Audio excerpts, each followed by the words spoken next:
I feel like if I didn't have the musical bug to help me express myself, I would have definitely resorted to film. Specifically like just video, not, wow, that's happening. Take two, pretend like this question wasn't asked before. This answer might surprise you, but I've been very curious about film.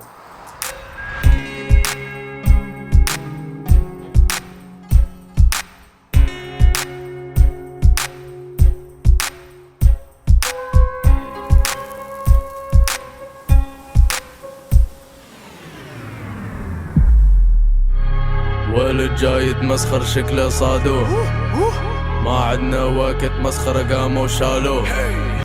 What inspired you to start making music in Dubai? I was just hanging out with a bunch of guys that were drawing graffiti on their notebooks, and I found that really interesting. And then one of them was a huge Eminem 50 Cent fan, so he introduced me to their music. He was like, yo, you got to get this thing, LimeWire. Do you have a computer at home? Download LimeWire and like write 50 Cent. Eminem, like, what? And I'm hearing boom, boom, like in the club was the hottest thing at the time. This is like 2005, 2006.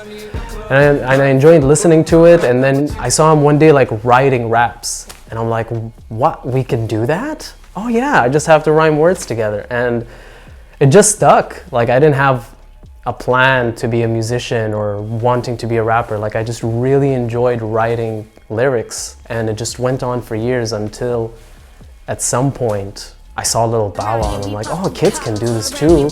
And then just as the years progressed, it kind of just cultivated itself. Specifically in the emerging MENA hip-hop culture, who do you look forward to collaborating with the most? Off the top of my head, the first person that comes to mind is definitely Sizer. Yeah, there's a certain grittiness that I really vibe with, and I'm just really curious as to how it would sound like if we clashed sonically. How do you feel that COVID has affected the way you express your music to your fans? COVID really made all my perceptions and ideas of who I am as a person and how I communicate with people, it just stripped it naked. And I started seeing the elements for their real essence. And it's just given me a whole new perspective as to like what I'm really doing as a musician, what I'm really doing as a sonic storyteller. And it's just given me a lot of clarity as to what really matters in terms of the people I get to connect with, that I'm so fortunate that listen to my music. And yeah, I think that's what COVID did. It just stripped all of the ambiance out of its little decorations and made things just cutthroat clear as to what's really important. If you could open a show for any artist, who would it be?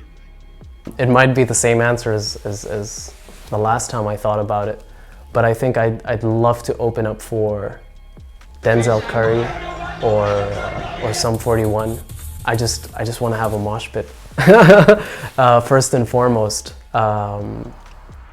Personally, what is your favorite song out of your own discography?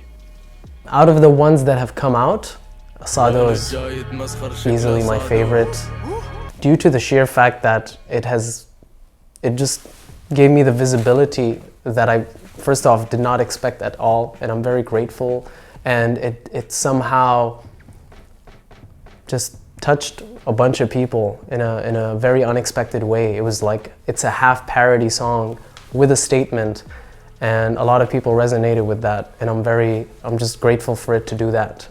So Sado is for sure my favorite, but in terms of performance, Iffy is my absolute favorite, because it's like the wildest, just droppiest drops of songs I have.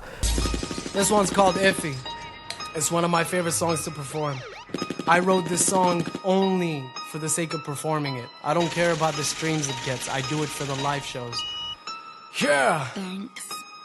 But those are my favorites out of the songs I've released. My top 3 songs are the songs that are yet to come, and I'm working hard and passionately on. So hopefully people feel the same way once they're out. What's your most memorable performance in Dubai? So this event confirmed how much I loved Iffy, because I was performing at Unplugged, D3 Unplugged, which is hosted by D3 and Harmony. Shout out to them. And they had me on stage, and I had the honor of performing with Shaybani. Not at the same time, you know, that wouldn't work just yet. But we went back to back, and I was just performing my set. I was playing a couple of unreleased songs, and that was really cool, and playing some songs that people are familiar with. And then Iffy came in, and for some reason, I just felt, it was a wireless microphone, and I just felt compelled to just jump off stage in that space between building 7 and 8, if I remember correctly. And I just took off my jacket, and I just started running between people. Some were standing, some were sitting on beanbags, and I'm just like jumping between people, and I had managed to just like run at least 20 meters in a matter of seconds when the Iffy part drops in the song. And I even have a video from a good friend of mine, Asad Siddiq, who shot the whole set, and I'm so glad. And I might release it one day. It's just sitting in the archive.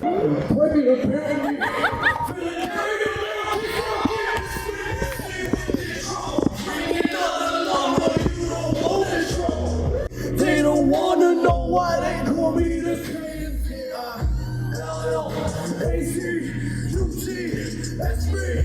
That's just like one of my favorite memories performing, because it really like both reaffirmed how much I love Iffy, and it's really important for an artist to just like genuinely connect with their music, which I wouldn't say doesn't happen often, but it doesn't happen often in this way.